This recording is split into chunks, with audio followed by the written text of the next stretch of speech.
Signor Ministro, Italia dei Valori le chiede di rivedere urgentemente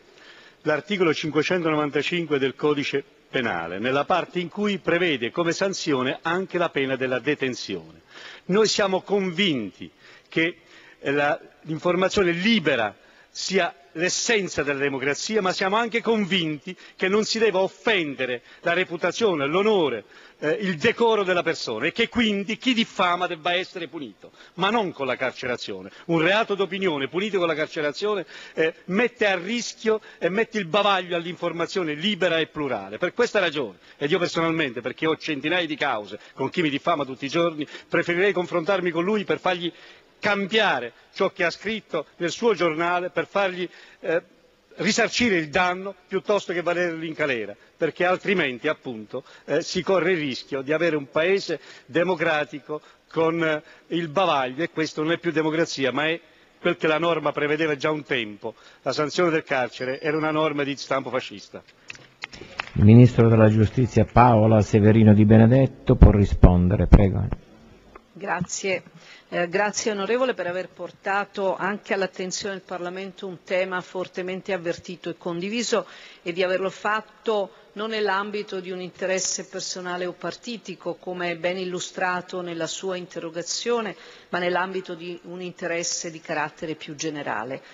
Proprio oggi la Suprema Corte dovrà pronunciarsi sulla legittimità della sentenza impugnata e quindi ovviamente nessuno di noi entrerà nel merito della vicenda, il Guardasigilli poi in particolare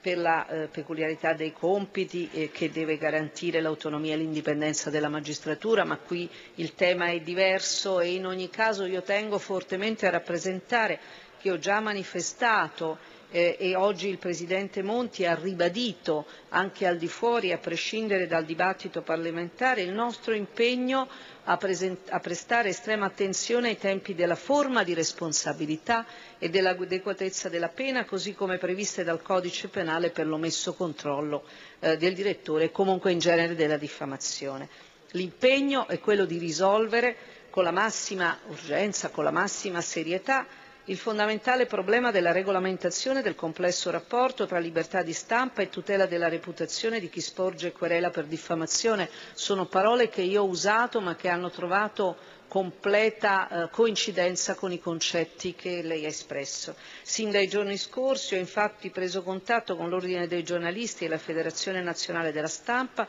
programmando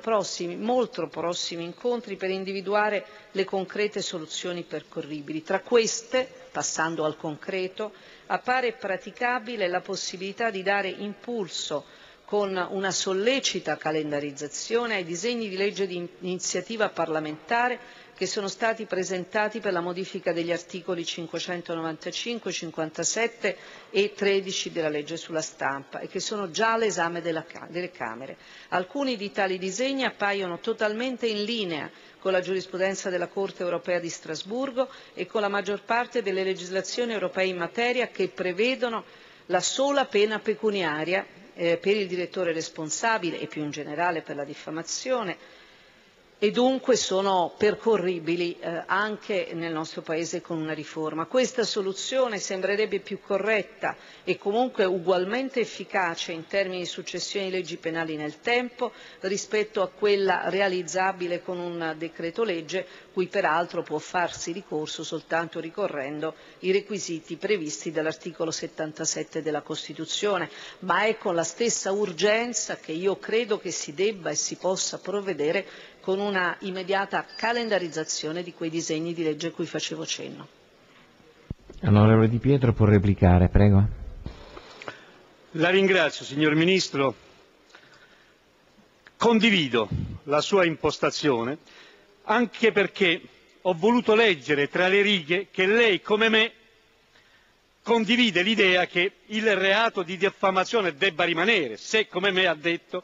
che come sanzione debba rimanere solo la pena pecuniaria, che è appunto una sanzione prevista per comunque un reato, perché non v'è dubbio che la libertà di stampa è fondamentale, costituzionalmente garantita come principio, ma altrettanto garantito il principio della tutela della reputazione della persona, e non si deve usare l'informazione per delegittimazione, dossieraggi e quant'altro. Io ne ho subite a decine, anche dal diretto interessato, che quest'oggi è sottoposto al giudizio definitivo della Cassazione e rischia di andare in galera per 1 anno e 2, 3, 4 mesi già da qualche giorno. Però io ritengo che non sia giusto la galera per chi fa informazione, perché appunto ci sono altri strumenti, quale il risarcimento del danno, quale la pena pecuniaria, quale l'obbligo ad ammettere con le stesse modalità con cui ha diffamato, ad ammettere il proprio errore. Ma in una democrazia evoluta appunto dobbiamo evitare la pena detentiva. Però voglio segnalarle una cosa: oggi c'è un comunicato del presidente del gruppo del PDL, Cicchitto, che dice: urgente intervenire in Parlamento su quei disegni di legge che lei ha parlato per modificare la diffamazione, insieme e unitamente all'intercettazione, cioè a modificare la legge sulle intercettazioni. Non utilizziamo queste necessità di democrazia per introdurre elementi tali che a nulla servono per portare avanti il principio che lei ha saldato. Per questo io le chiedo, a nome dell'articolo 77 della Costituzione avete fatto già 34 decreti legge con 34 fiducie. Sta per andare in galera una persona che a me personalmente ha diffamato molte volte, ma che io tutto voglio meno che vederlo in galera, e credo che qualsiasi cittadino italiano ritenga urgente evitare la galera per un reato d'opinione, anche se si chiama Sallusti.